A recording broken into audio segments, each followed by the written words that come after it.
Bailouts are financed by the U.S. taxpayers, and yet the New York Fed told AIG to keep information from those taxpayers, us, about paying banks with bailout dollars. Republican Congressman Issa of California came across emails that detailed this directive in 2008.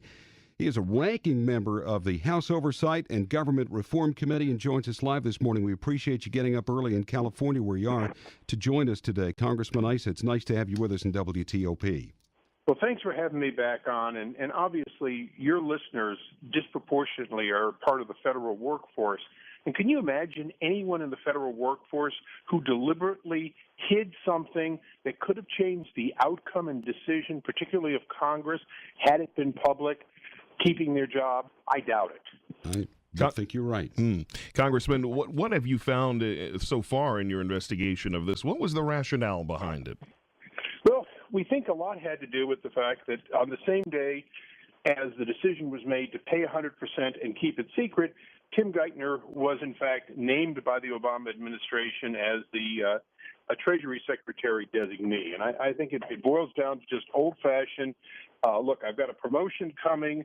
I don't want to have conflict. I certainly don't want to have people asking me those questions, particularly about whether we're ever going to be paid back by AIG at my confirmation hearing. And I believe the entire thing was about kicking the can down the road so that this would be discovered much, much later, which it has been. Sadly, it really undermines public confidence in the government because these dollars are the dollars we're not getting back. These are the $100+ billion that there's little or no chance, according to the government and the independent chairman, that very little chance we'll ever see any of that money back. So now what happens now? People hear stories like this that absolutely outrage them, and they wonder what's going to happen. What is going to happen? Well, the hope is that on a bipartisan basis, we'll bring Secretary Geithner before us and other individuals that were involved and say, look, what were you thinking and what was the beneficial advantage to the American people, if any? I'm sure that many people, if we get them before the committee, will say, well, we were trying to keep people calm, et cetera.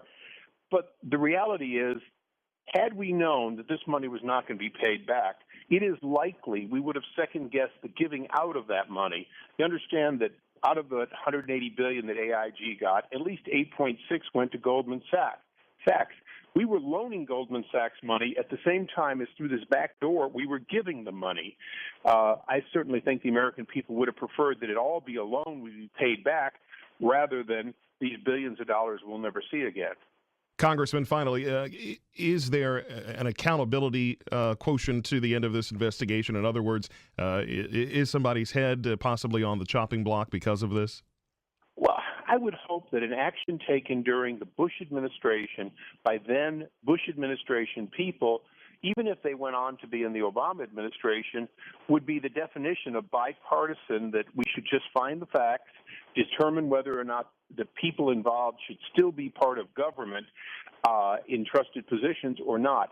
I, quite frankly, so far do not see this likely to happen. Unfortunately, Tim Geithner is now an integral member of the Obama team, and so far our committee has been unwilling to bring him before us, even though we brought just about everybody else you could name in the industry in front of our committee. Congressman, we thank you for shedding light on this and appreciate you being with us this morning, getting up early in California to do that as well. No problem at all. Our workforce gets up around the country and around the world early, so I'm glad to join you all. Thank you very much. Republican Congressman Issa with us this morning.